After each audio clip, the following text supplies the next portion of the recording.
Hi guys, in this video pag-uusapan natin yung abstract chain. Napag-usapan na natin to last year and sinabi ko na may potential yung project na to. Kung tatanungin niyo ako kung bakit may potential itong project na to, kasi ito ay isang blockchain katulad ng Ethereum, katulad ng Polygon, Binance, Solana. So yung ganyang klaseng project. Kaya naman sinabi ko na may potential talaga siya. At meron pa, nag-research ako about dito. Yung team na gumawa ng abstract chain ay yung team din na gumawa ng Pudgy Penguins. And alam naman natin na yung Pudgy Penguins sobrang sikat niyan dati and sobrang nagmahal yung mga NFT nila. So basically, naging successful yung project na yon dahil din dito sa team na to. And anong makukuha natin kung successful yung project nila dati? Syempre, ayaw na nilang masira yung credibility nila. Kaya naman para sa akin, andun na yung tiwala dito sa team na to. Kaya dito sa video na to pag-usapan ulit natin itong potential na project na abstract chain. So bakit nga ba kumikita ako dun sa mga bagong NFT games? Let's go! So andito na tayo sa website ng Abstract. Nakapag-create na din ako ng account ko dito. And as you can see, upon creating the account, meron na agad akong wallet. So automatic yung wallet na nasa-set up dito kapag nag-create kayo ng account. And para makapag-create ng account dito, para lang siyang Facebook. Ang gagawin nyo lang, i-link nyo lang yung email address nyo, or pwede din namang mag-create using crypto wallet. Pero in my case, gumamit ako dito ng email address, since mas madali yon. At para naman maglagay ng funds dito, ang gagawin nyo lang, i-click nyo itong fund. Kapag kaklik nyo ng fund, kapag meron kayong on-chain na asset, kunyari sa Ethereum, kailangan nyo siyang i-bridge dito. So i-click nyo lang itong bridge and mapupunta kayo dito sa Jumper. Next na gagawin nyo, i-connect nyo lang yung wallet nyo dito sa Jumper, MetaMask, Coinbase, Wallet Connect, or Abstract Wallet. Yan yung mga wallet na pwedeng i-connect dito sa Jumper. Pero since yung asset natin nasa MetaMask, kiklik natin ngayon yung MetaMask. Lalagay lang natin yung password natin dito sa pop-up, unlock natin yung wallet, and i-click natin ngayon yung connect. Since wala pa tayong asset dito, as you can see, 657 lang yung asset natin dito. Sa BitGet ko na kasi hinohold yung mga asset ko kasi mas panatag yung loob ko doon. Kaya naman mamaya magta-transfer ako dito galing BitGet. So andito pa yung asset natin. Mamaya magta-transfer tayo papuntang MetaMask para mailagay natin dito sa wallet ng Abstract mamaya.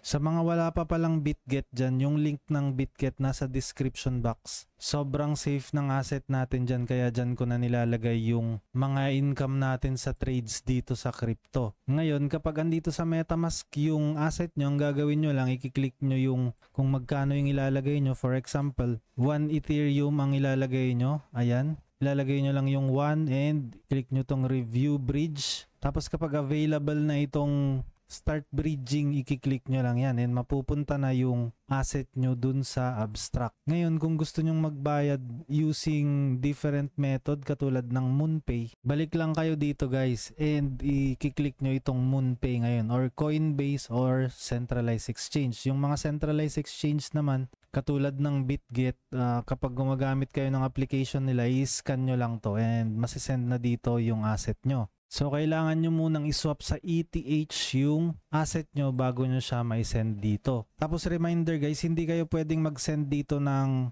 funds. Kailangan nyo i-click talaga itong fund dito. So, kailangan nyo siyang i-bridge. Kung hindi, kung direct kayong mag-send dito sa wallet nyo galing MetaMask or any on-chain wallet, mawawala yung funds mo. Kasi nakalagay dito, do not send funds to this address on another chain or they will be lost. So, kailangan nyo talagang i-bridge para hindi sayang yung funds nyo. Tapos makakapag-earn din nga pala tayo ng XP dito kapag nakikipag-interact tayo dito sa mga streamers. For example, itong streamer na to, mag-interact tayo sa kanya. So magsisend lang tayo dito ng kahit ano, or magsisend tayo ng tip, or ilalike natin yan. Makaka-earn tayo ng XP dyan. Next na gagawin natin, tignan naman natin yung mga tabs dito tsaka yung functionality nila. And kung makikita nyo dito sa Discover, dito nyo mahahanap yung mga naka-spotlight na apps nila. So may Gacha, Captain, mga ganyan. Basically mga play to earn games yung mga yan. Live streams meron din. So pwede din tayong mag-apply na streamer dito. So tatry natin yan mamaya. And yung makukuha natin kapag nag-apply tayo or kapag nagla-live stream na tayo dito is yung XP nila. Papakita ko din sa inyo kung ano yung XP. Punta tayo dito sa rewards. Ipapakita ko na ngayon. So makikita nyo dyan what is this yung XP. So earn XP throughout the weekly using Abstract, live streaming, and more. So pwede din tayong mag-earn ng XP kapag gumagawa tayo ng mga task ng Abstract dito katulad nito. Connect Discord to get EXP boost. So gagawin natin ngayon yan para makita nyo kung paano mag-earn ng XP dito. So i-authorize lang natin to. So nalink na natin yung Discord. Continue. Yan, meron na tayong badge na bronze. Balik tayo sa rewards. And yan, meron na tayong XP boost. Meron din tayong nakukuhang mga ganitong klaseng badge. Isa ito sa mga perks nila kapag nag-create daw kayo ng character sa Gigaverse. Balik ulit tayo dito sa website nila. At pupunta tayo ulit dito sa Discover and makikita natin dito yung mga iba't ibang application at mga platform. Katulad nito, andito yung Moonshot. Ayan, meme coin launchpad yan. So punta tayo dun sa social. Merong gacha dito, Alphabot Boost Houston. Ito pala pag-usapan natin itong Nearwoo. So itong Nearwoo daw ay decentralized Web3 freelancing platform connecting specialized Web3 professionals with clients, companies seeking Web3 based services. So punta na natin yung website nila at i-check natin. So ito ay isang freelancing platform for top talent. So kapag isa kayong enthusiast ng Web3 projects, i-check nyo din to. At makikita nyo dito guys yung mga available na talent. Katulad nito, Alex, Marketing Manager, Snow, Sales Manager. Merong mga front-end developers dito. So kung may mga ganyan kayong klaseng skills, pwede rin kayong gumawa ng account dito para kapag may mga naghahanap na CEO dyan ng mga front-end developers, sales manager, anything na Web3 freelancers, pwede kayong makipag-collaborate sa mga yon. Find the right Web3 freelancer in seconds. So madali na lang para ito sa mga CEO ng mga projects. Ito yung mga freelancers benefits. Why Web3 freelancers choose Nearwoo? So meron sila ditong self-promoting quality Web3 jobs, guaranteed payment. And how Nearwoo works, ganito daw. Meme designer, for example itong Pudgy Penguins. And sabi dito, as the CEO of Pudgy Penguins, I'm thrilled with the outstanding work done by our meme designer. They creatively and knock blah blah blah. So parang kino-comment siya nitong nag-hire sa kanya.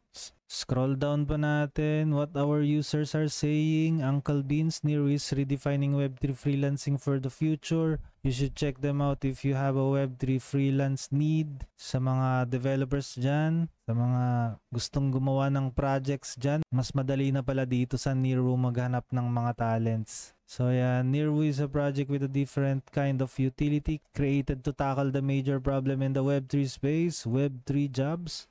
Jasper, Nearwoo is building the project that could change your career. Ito yung mga frequently asked questions. Why do I need my wallet to register? How much it costs? How can I be sure I get paid? Tapos, what happens if freelancers and client come to blows while working? Yan yung mga sagot nila. Basahin nyo na lang. Your Web3 extension for work safely. Use Nearwoo as extension for your Web3 journey as a freelancer. And leverage the safe tools for getting paid safely while building your certified resume. So, ang gagawin nyo lang dito, mag-join lang kayo kung kayo ay mga programmers ng Web3 para makapag-collaborate kaagad kayo dito sa mga naghahanap ng mga Web3 talents. So, bali, yan lang guys yung about dito sa Abstract Chain. Hinihintay pa natin yung track token nila and for sure magandang investment yun. Kasi itong Abstract Chain ay potential talaga para sa akin. So, bali yun lang guys. Kapag bago pa lang kayo sa channel, huwag niyong kalimutan na i-click yung subscribe button. Click nyo na din yung notification bell. Set nyo yun sa all para every time na meron tayong bagong content katulad nito, mano-notify kayo. Yun lang guys, maraming salamat. Bye-bye! Thank you for watching. If you liked what you saw, make sure to subscribe for more Dalaran TV content. Disclaimer: this content is for education and entertainment purposes only. Dalaran TV does not provide investment advice. The information is being presented without consideration of the investment objectives, risk tolerance, or financial circumstances of any specific investor and might not be suitable for all investors. Past performance is not indicative of future results. All investing involves risk, including the possible loss of principal. Some videos have benefactors. Always do your own research. Never invest more than you are willing to lose.